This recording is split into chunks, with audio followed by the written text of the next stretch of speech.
It's hard to understand world events sometimes. 22,000 dead? How can you even wrap your head around such a number? Very simple message from tomorrow's Torah portion. Yitro, the father-in-law of Moses, who came from a place of the greatest of idolatrous practices, becomes the father-in-law of the greatest leader our nation has ever known. Why? Because the Torah portion tells us that he listened. What did he listen to? He heard the messages cloaked in nature. He knew that the Jewish people had beaten another nation, Amalek, after they had exited Egypt.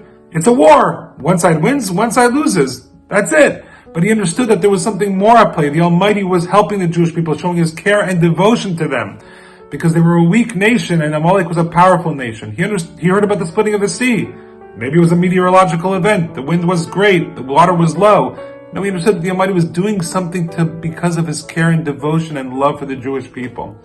When we understand the messages of nature, of history, and we take those messages and improve and turn baseless hatred into baseless love, senat chinam into ahavat chinam, as my friend said to me yesterday, these world events, these messages that come to us in the form of a slap in the face will hopefully transform into acts and hugs and kisses and beautiful messages of love. It's up to us, and I know that sounds grandiose and some people may say egocentric, but the world hinges upon the Jewish people's failure and successes, as Maimonides and many of the sources tell us directly. Let us understand the terrible message. Let us pray for the survivors, for the families whose lives have been destroyed, both in the land of Israel and even in other countries, which not necessarily we may think of as our neighbors and friends, but they also are human beings created in the image of God.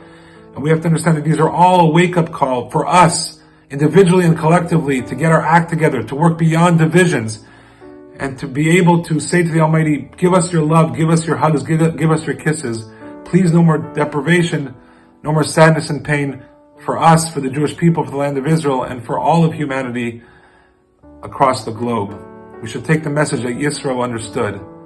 Shabbat Shalom.